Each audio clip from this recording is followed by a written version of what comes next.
Et la grande commission que nous avons eue du Seigneur, Matthieu chapitre 28, a dit: allez et faites de toutes les nations des disciples. Vous le savez avec moi, une nation est prenable. Mais généralement, dans la stratégie de Dieu, lorsqu'on veut toucher une nation, on doit d'abord toucher à sa capitale, puisque la capitale est le cœur même de la nation. La capitale peut toucher la nation, car stratégiquement parlant, prendre une nation, c'est bien pensé, c'est ambitieux lorsqu'on établit cela en termes d'objectifs. Mais pour l'avoir de manière plus stratégique et plus facile, il faut tout simplement passer par la capitale. Dans Genèse, on voit deux grandes villes. Dans Apocalypse, on voit deux grandes villes. Comme pour dire que des grandes choses peuvent se faire par Dieu ou par le diable, par la lumière et par les ténèbres au travers des villes. Dis à ton voisin, je suis dans ma ville pour la réveiller. De Genèse à Apocalypse, vous allez voir qu'il y a deux villes principalement qui ont été au cœur, qui seront même au cœur de tous les grands enjeux eschatologiques. Premièrement, il y a la ville de Jérusalem, Genèse chapitre 14, n'est-ce pas? Et deuxièmement, il y a la ville de Babylone. Genèse 11, Babylone, Genèse 14, Jérusalem. Et ces deux villes ont joué un grand rôle au début de la Bible en déterminant ce qui allait arriver à la suite. Melchisédek, roi de Salem, Jérusalem, était prêtre et roi à Jérusalem. Dans la parole de Dieu, à chaque fois que Dieu a parlé des nations, Dieu a été très sérieux. Cet enseignement est d'une clarté stratégique et spirituelle remarquable. Le prophète nous fait comprendre que dans le plan de Dieu, gagner une capitale peut être la clé pour gagner toute une nation. Car toute capitale influence le reste du pays, les décisions politiques, économiques, culturelles et même spirituelles y prennent naissance. C'est une vision divine. Dieu cherche des hommes et des femmes qui comprennent que l'impact du royaume passe par des lieux d'influence, par des centres stratégiques. C'est pourquoi la grande commission, allez, faites de toutes les nations des disciples, commence souvent par une personne, une ville, un territoire clé. Mais ce que cet enseignement met surtout en lumière, c'est le besoin absolu de Dieu dans ce processus. On ne peut pas faire de disciples sans l'Esprit de Dieu. On ne peut pas conquérir des territoires sans dépendre totalement du ciel. Le monde ne sera pas transformé par des stratégies humaines, mais par des hommes conduits par Dieu, remplis de feu, de sagesse et de révélation. Ce message est une invitation à penser au-delà de nos cercles locaux.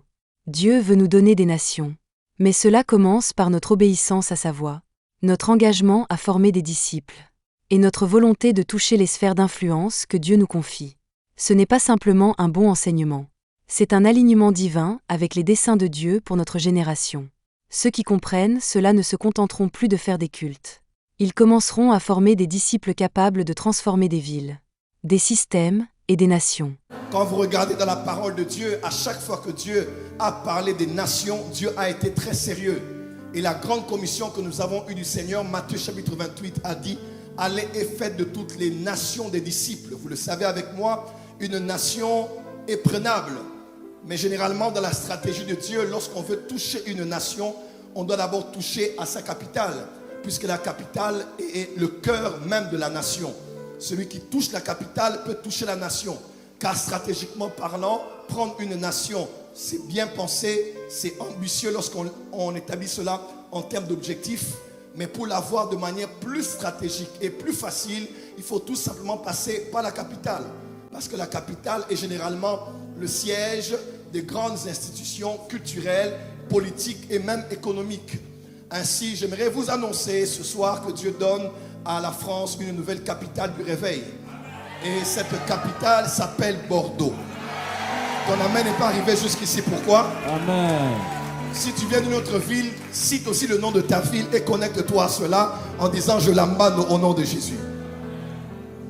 Au commencement, Dieu a créé la terre. Il a fait une sphère, un lieu qu'on a appelé Éden. Et il a placé un jardin dans Éden, qu'on a appelé le jardin d'Éden.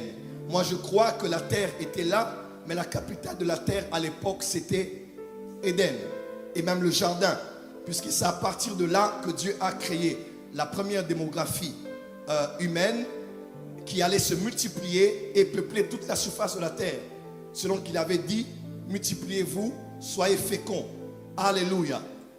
Dieu voulait, je crois probablement, que Adam cultive le jardin au point où le jardin allait remplir toute la terre. Toute la terre allait devenir Éden. Toute la terre allait devenir le jardin d'Éden. Quelqu'un peut dire amen avec moi? Mais Éden était la capitale. La capitale. Dieu était dans Éden. Dieu était sur toute la terre. Et lorsque Dieu est sorti de Éden, Dieu est sorti de toute la terre. Et la chute est arrivée. L'homme a été séparé de Dieu. Lorsqu'une capitale est touchée, la nation est susceptible d'être touchée par le réveil. Mais lorsque la capitale n'est plus touchée par Dieu, il est très possible que les ténèbres environnent aussi toute la nation. Et puisque Bordeaux, comme capitale du réveil, est affectée dans ces 2 jours, je crois du fin fond de mon cœur qu'à partir de ce week-end, quelque chose de nouveau commence qui ne va jamais s'arrêter jusqu'au retour de Christ. Dis amen très fort. Dis encore amen plus fort que ça. Dis encore amen plus fort que ça. Et ça, c'est au début de la Bible.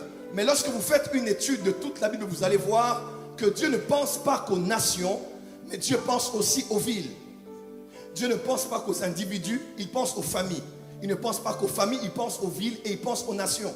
Généralement, quand on pense à la nation, c'est un peu trop vaste. Mais quand on pense à la ville, c'est un peu plus direct. C'est un peu plus objectif. C'est un peu plus ciblé. Et en lisant de Genèse à Apocalypse, vous allez voir qu'il y a 2 villes principalement qui ont été au cœur, qui seront même au cœur de tous les grands enjeux eschatologiques. Premièrement, il y a la ville de Jérusalem, Genèse chapitre 14, n'est-ce pas? Et deuxièmement, il y a la ville de Babylone. Genèse 11, Babylone, Genèse 14, Jérusalem. Et ces 2 villes ont joué un grand rôle au début de la Bible en déterminant ce qui allait arriver à la suite. Melchisédek, roi de Salem, Jérusalem, était prêtre et roi à Jérusalem. Et c'est ce roi qui a béni Abraham au nom de El Elyon, du Dieu très haut. Et c'est à Babylone que nous avons eu les premières institutions des Nations Unies ayant à leur tête un homme qui s'appelait Nimrod. Quelqu'un est avec moi? Et ça, c'est dans Genèse. C'était 2 villes. La ville de Babylone et la ville de Jérusalem. Dis avec moi Babylone. Dis encore Jérusalem. Là, nous sommes dans Genèse au commencement des temps. Quand nous allons à la fin de temps d'Apocalypse, nous revoyons encore ces 2 villes revenir. Nous avons la ville de Jérusalem, la nouvelle Jérusalem qui descendra des cieux, comme une épouse qui s'est apprêtée pour rencontrer son époux.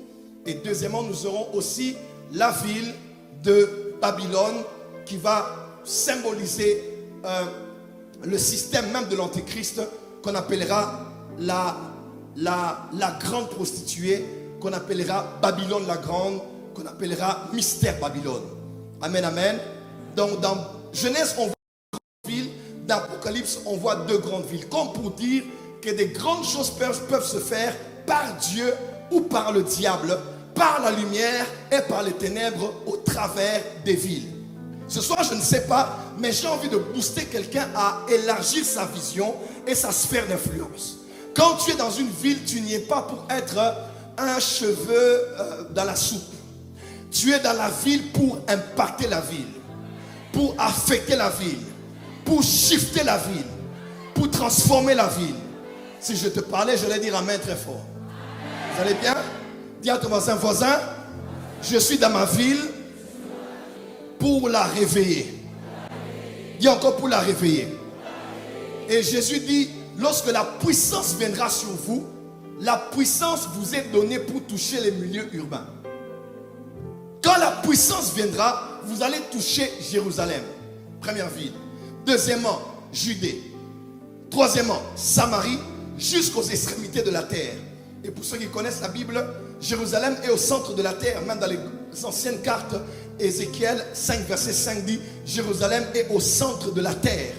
Au centre des grandes cartes de la terre. Jérusalem, quelqu'un est avec moi? Quelqu'un est avec moi ici? Est-ce que quelqu'un est avec moi ici? Dis amen bien que j'avance. Et quand Jésus dit, depuis Jérusalem jusqu'aux extrémités de la terre, le lieu le plus éloigné de Jérusalem, c'est la Nouvelle-Zélande. Et aujourd'hui, en Nouvelle-Zélande, il y a une ville qu'on appelle Christchurch. On en a entendu parler plus d'une fois même dans les informations, il y a eu des attentats, tout ça. Et cette ville s'appelle Christchurch parce que là, des missionnaires sont arrivés ils ont prêché l'évangile et autrefois, ils ont rebaptisé la ville au nom de l'Église de Jésus. En d'autres termes, cette parole a été accomplie. La puissance est venue dans les témoins, sur les témoins, et les témoins ont touché plusieurs villes jusqu'à Christchurch en Nouvelle-Zélande. J'aimerais dire à quelqu'un ce soir, Dieu pense aux villes. Je disais, Dieu pense aux villes. Je répète, Dieu pense aux villes. Vous allez voir dans les voyages missiologiques de l'apôtre Paul, dans Acte 9, versets 18 à 19, on dit, Paul a passé quelque temps à Damas, dans la ville de Damas, dans la capitale même de cette grande nation. Deuxièmement, dans Acte 11, versets 24 à 26, on dit que Paul a passé toute une année à Antioche. Il passe quelques jours, quelques temps à Damas. Il passe près d'une année à Antioche. La ville de Damas a été affectée après sa conversion. La ville d'Antioche a été affectée alors qu'il faisait des disciples à Antioche. Quelqu'un peut dire amen bien. Troisièmement, vous allez voir, dans Acte 18, il fait 18 mois à Corinthe. 18 mois. Une année et demie, n'est-ce pas? Une année et demie, il se concentre à Corinthe. Et quand vous allez plus loin, dans Acte 20, il fait 3 ans, certains disent 3 ans et demi, à Éphèse. L'apôtre Paul a impacté le monde parce qu'il avait pour cible des villes. Il savait que je passe quelques temps à Damas, l'Esprit l'amène une année à Antioche, l'Esprit l'amène une année et demie à Corinthe, l'Esprit l'amène 3 ans à Éphèse. Et à Éphèse, il dit, je vous enseignais tout le conseil de Dieu. Il était concentré sur la ville. Et il a mis la ville sans dessus dessous. Je sais que Dieu t'a emmené dans la ville où tu es parce que tu as un mandat. Parce que tu as une mission. Parce que tu as un rôle à jouer. Et il est plus que temps que tu arrêtes de te limiter à une vie tournant autour d'une routine, une routine française. Dodo, boulot, métro. Je me lève, j'ai mon petit pain, j'ai ma petite boulangerie au coin, je paye mes factures, je vais à l'église, je rentre. Non! Quand tu entres dans le métro, regarde les âmes qui vont être sauvées par ton ministère. Quand tu entres dans un supermarché, dis-toi, ici seront baptisés de l'esprit de... Oh, dis amen bien, dis amen bien.